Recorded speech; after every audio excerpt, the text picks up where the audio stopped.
Hi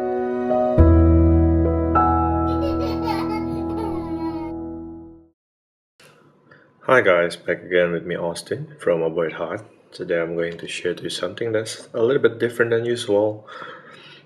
It is a figure from Hasbro. So it's Hasbro Indiana Jones, uh, three-quarter inch. Yes, it's a three-quarter inch line Temple Guard figure. Okay, it is based on the movie Indiana Jones and the Temple of Doom. So these guys are actually the temple guard. If you know Molaram, is the enemy, is the main enemy on that movie. So he's kind of the bulk. This guy is kind of the bulk of the army of the cult, led by Molaram. Okay, so anyway, let's take a closer look at this.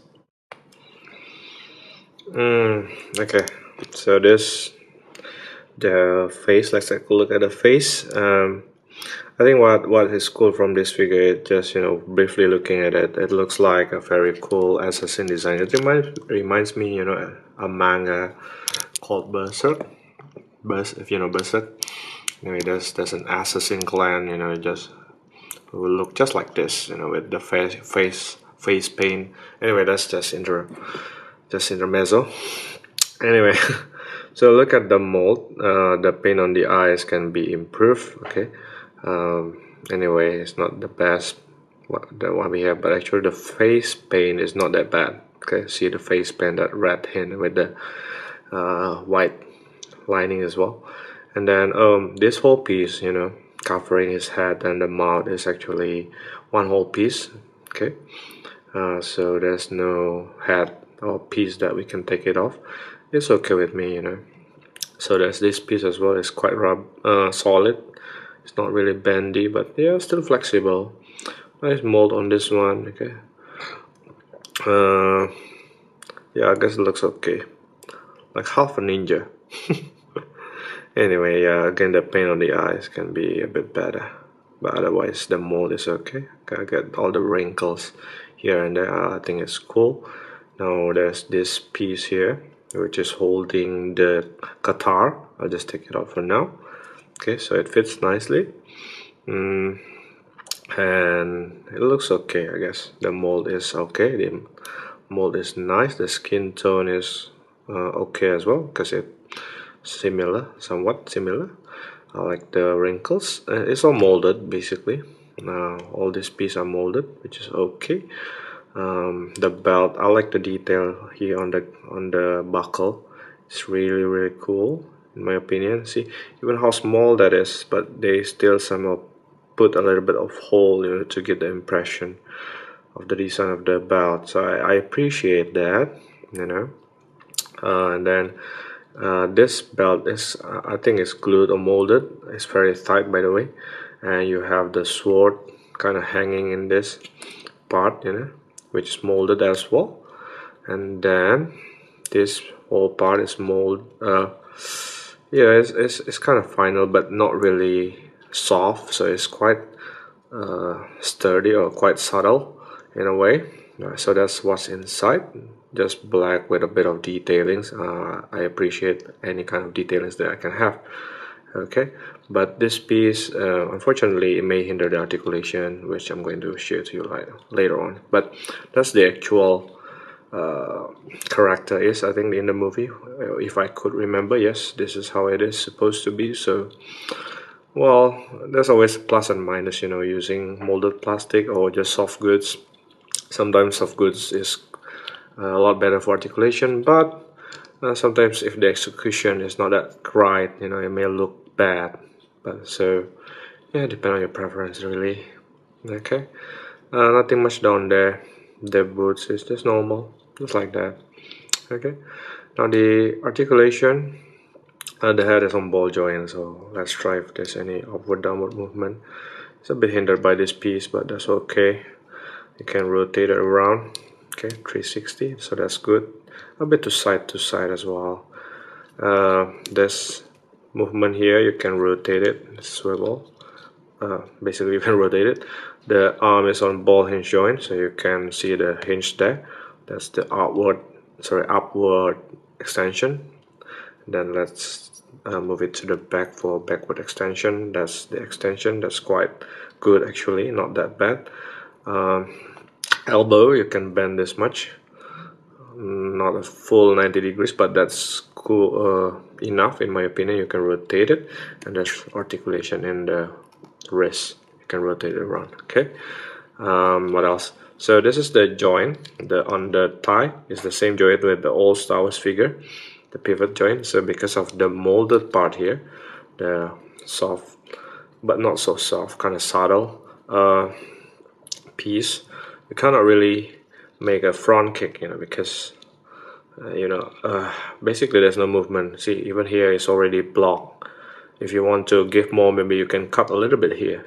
Okay, if you want to, you can cut a little bit there so that you can have a bit more movement to give. Anyway, but without this molded stuff, you will be having a full split on the leg. Okay, front kick, back kick will be very, very good, basically. Now the knee, you can bend. Let me see the knee. What's wrong with that? Oh, okay, you can bend this much. Okay, this much, not bad. You can turn it around, so that's cool. Okay, the bend is not much, but at least still there. Okay, you have rotation on the ankle, and you have swivel there. Downward is kind of hindered, but it is there. Okay, upward. So that's quite a lot of articulation for this figure. It's pretty much just the standard with Star Wars figure. Okay, back to the accessories. Actually, this is the Qatar that we have. This very simple mold. It's all black. Unfortunately, I wish they could have done a little bit more paint detail there. Kind of bendy as well, but a bit solid. So that's okay, I guess. It works on the hand. Sorry. Yeah, let me try first. If it actually work,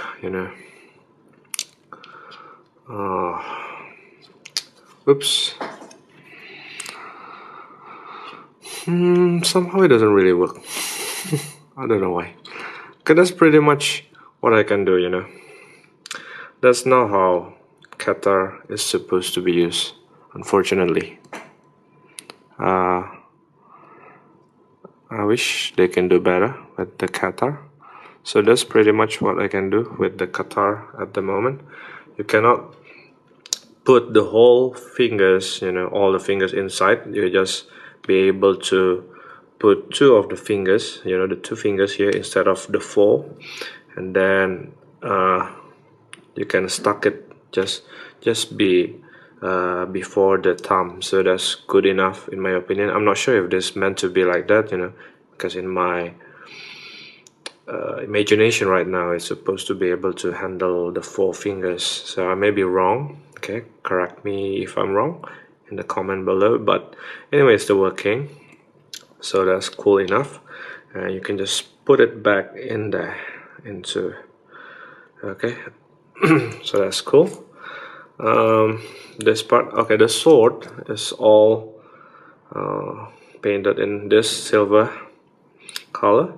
The mold on this part is actually not that bad. You can see the tiger or the lion there, although it's very, very small. See, compared to my thumb there, you can see a lot of details there, so that's very cool. But the overall design is kind of bendy, so I'm not sure if it is meant to be, this kind of sword is maybe in real life probably a bit bendy, but at least it is working to the arm. Okay, yep, it is working nicely. Okay, flawlessly, without effort, really, and it holds, so that's cool. And you can just keep it, if you don't want to stretch the hand too much, you can just keep it back there and it will just hold very nicely. Okay, that's awesome in my opinion. Okay, it's very cool. Of course, by the way, if you know Star Wars sorry, the figure. Since I don't have the packaging, I'm sorry about that, but it's a carded packaging. But normally you will get a secret crate box, which is a pretty much just a carton, small carton, and inside each figure you got some treasure. I think for this figure you got this sundial. Okay, it's just something to collect from this line, Indiana Jones, because of the theme of the storyline. So you have something like this. I appreciate that, just a little extra. Sometimes you cannot really play. Sometimes you can use it in your role playing if you want to. But anyway, that's very nice, Bandy. Okay, thank God I still have it. Sometimes I just throw it away somewhere. Oh, I'm sorry about that. Anyway, that's cool. All right. Okay, let me try. The good thing is that although the articulation on the thigh kind of hindered, it's not so hard to stand him up. Okay, so that's, I think, a plus, but you'll see that the posability is kind of limited in a way. So that's just another gripe that I can mention to you. Okay, so just make sure the center of balance is there. Alright, so I'll just scale it up. Let me move the leg a little bit straight so that it can achieve the tallest possibility. Okay, let's scale him up, standing to the top of his head about 3¾ inch. Okay, exactly. So that's okay. I guess the standard. Let's compare it to some other figures. Wow, let's compare it to some Star Wars figures, I guess. This is a Stormtrooper. Okay, very much the same scale. Okay, it's a more recent figure, Star Wars as well, Black Series. Pretty much a similar height. Okay, so you can use them interchangeably if you want to, or customize your figure depending on what you want, really. Marvel is a little bit taller as normal, as usual. Okay, that's Star Lord for you, and this is G.I. Joe. Okay, G.I. Joe figure. So as you can see, the height is kind of similar to Star Wars, so they're very much in scale. Okay. Alright, so I just want to recap a little bit. I think this is a good figure if you want to do an army building, because the price, I think, is not that expensive. At least that's what my case, compared to Star Wars figure, this figure is quite okay, the price. Just one thing though, maybe you have to modify it a little bit if you want more possibility in the legs. I have a few of this guy, not so much, but I like to, make them as kind of small band of assassins, or, the bad guys, basically. But at least the accessories are working. Mold details are actually not so bad, I'll say. Just a bit need better QC sometimes. Sometimes it's not as refined as Star Wars, but it's good enough in my opinion. So if you're a fan of Indiana Jones, or if you just want I don't know, assassin soldiers, then this can be an option for you. Okay, so yeah, it's just the molded part here, which is actually true to the character in the movie. So anyway, thanks guys for watching. I'm Austin from Boy Heart. Subscribe to the channel, like the video. Goodbye.